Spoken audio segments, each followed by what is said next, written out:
अब देखो next question देखो, शायद ये नेक्स्ट क्वेश्चन हम लोग डिस्कस कर चुके हैं लास्ट ईयर, लेकिन तब भी देखो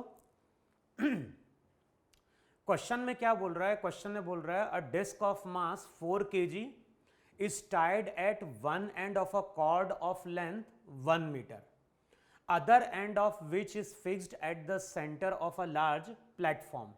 The platform is maintained horizontal and rotated about its vertical axis of symmetry. The disc is placed on the platform as shown.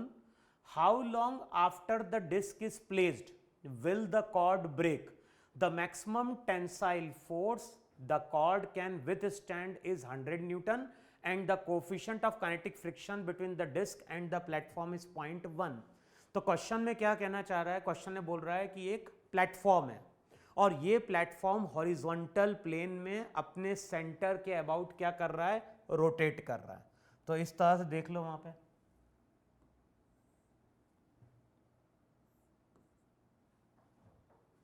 तो जो भी प्लेटफॉर्म है, प्लेटफॉर्म अपनी एक्सिस के अबाउट क्या कर रहा है, रोटेट कर रहा है। प्लेटफॉर्म के सेंटर से क्या बंधी हुई है, प्लेटफॉर्म के सेंटर से एक स्ट्रिंग बंधी हुई है और स्ट्रिंग का जो दूसरा एंड है वो किससे कनेक्टेड है, वो कनेक्टेड एक डिस्क से।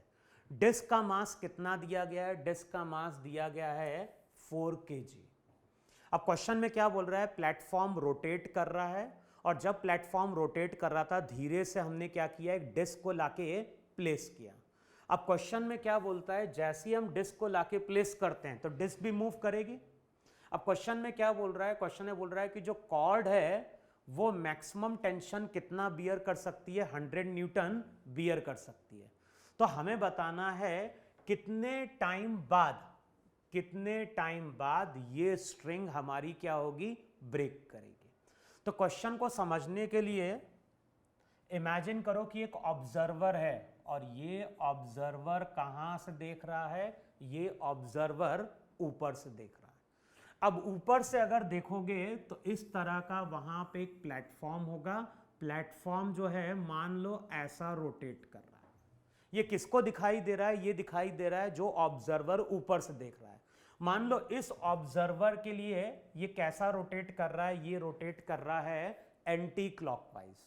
अब हमने क्या किया, धीरे से एक स्ट्रिंग को लाके, स्ट्रिंग तो यहां बंधी हुई है और धीरे से हमने यहां पे एक डिस्क को लाके प्लेस किया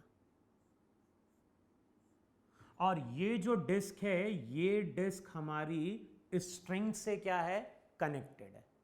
अब ध्यान रखना है हम क्वेश्चन को कहां ऑब्जर्व कर रहे हैं, क्वेश्चन को ऑब्जर्व कर रहे हैं हम किस फ्रेम से, ग्राउंड फ्रेम से। तो जो भी क्वेश्चन है, क्वेश्चन को हम ग्राउंड फ्रेम पे जाके देख रहे हैं।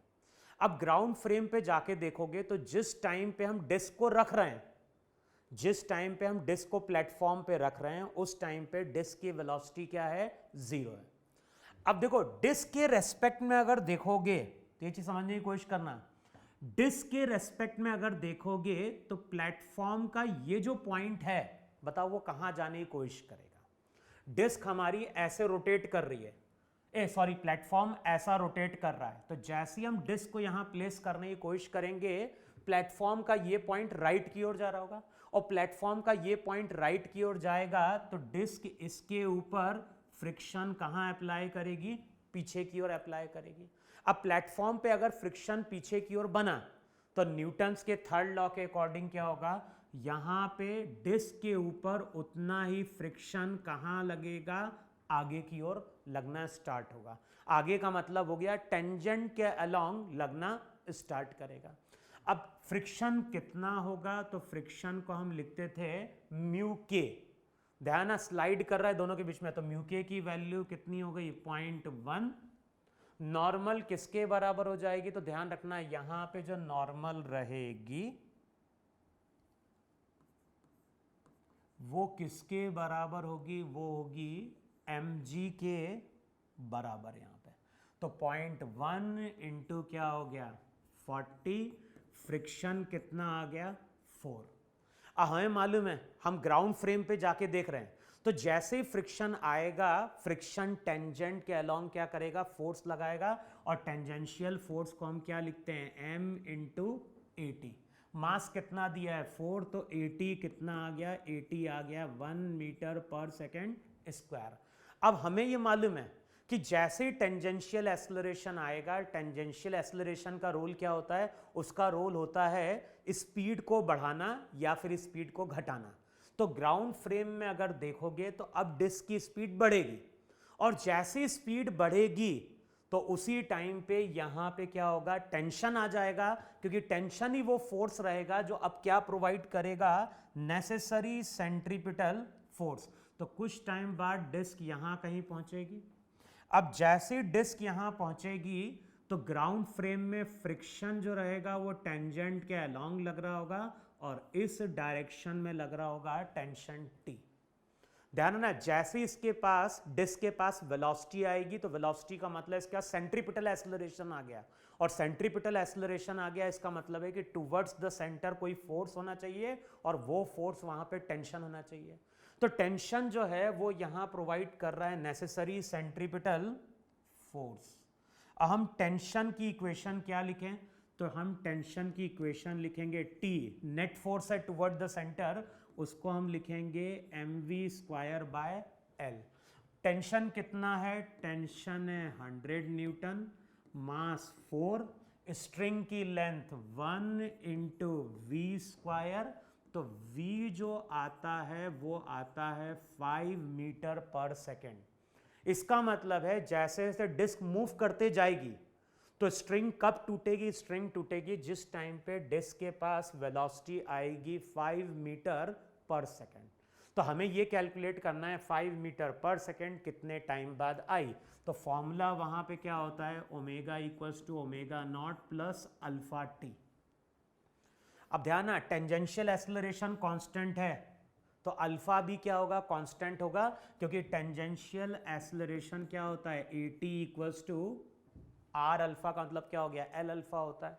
और दूसरा हमें मालूम है कि V इक्वल्स टू क्या होता है, R ओमेगा, यानी क्या हो गया, L ओमेगा। तो ओमेगा वहां पे क्या हो गई, फाइनल वेलोसिटी, तो ये हो गया V by L। Initial velocity क्या थी, 0। अल्फा का मतलब क्या हो गया, AT by L into T, L से L कैंसिल आउट होगा। वेलोसिटी कितनी चाहिए, 5, AT कितना है 1 इंटू टी, और यहां से सॉल्व करोगे तो टाइम कितना आ जाएगा, 5 सेकेंड आ जाएगा। इसका मतलब है आफ्टर 5 सेकेंड ये स्ट्रिंग हमारी वहां पे क्या कर जाएगी, ब्रेक कर जाएगी। तो अगर हम इस क्वेश्चन की बात कर रहे हैं तो यहाँ पे बेसिकली जो कॉन्सेप्ट आ रहा है, एक तो कॉन्सेप्ट आ रहा है फ्रिक्शन का, दूसरा कॉन्सेप्ट आ रहा है यहाँ पे किसका, सर्कुलर मोशन का। तो एक बार चेक करो कि क्वेश्चन में क्या बोल रहा है, फिर उसको फिर से सॉल्व करके देखो, और फिर तुम्हें समझ में आएगा कि कॉन्सेप्ट किस तरह से हम कॉन्सेप्ट लगाएंगे तो क्वेश्चन सॉल्व होगा। सबसे पहले जैसे ही हम रखेंगे फ्रिक्शन आएगा, फ्रिक्शन के कारण टेंजेंशियल एक्सेलरेशन आएगा, उसके कारण स्पीड बढ़ेगी, और जैसे स्पीड आएगी तो उसके पास सेंट्रीपिटल एक्सेलरेशन आएगा। सेंट्रीपिटल एक्सेलरेशन आएगा तो सेंट्रीपिटल फोर्स आएगा, फोर्स आएगा तो सेंट्रीपिटल फोर्स कौन प्रोवाइड कर रहा होगा, टेंशन प्रोवाइड कर रहा होगा। तो यानी अगर तुम्हारे सर्कुलर मोशन के अगर कॉन्सेप्ट क्लियर हैं और फ्रिक्शन का कॉन्सेप्ट मालूम है, तभी जाके हम इस क्वेश्चन को क्या कर सकते हैं, सॉल्व कर सकते हैं। ठीक है, तो एक बार इसको और सॉल्व करके देखना है।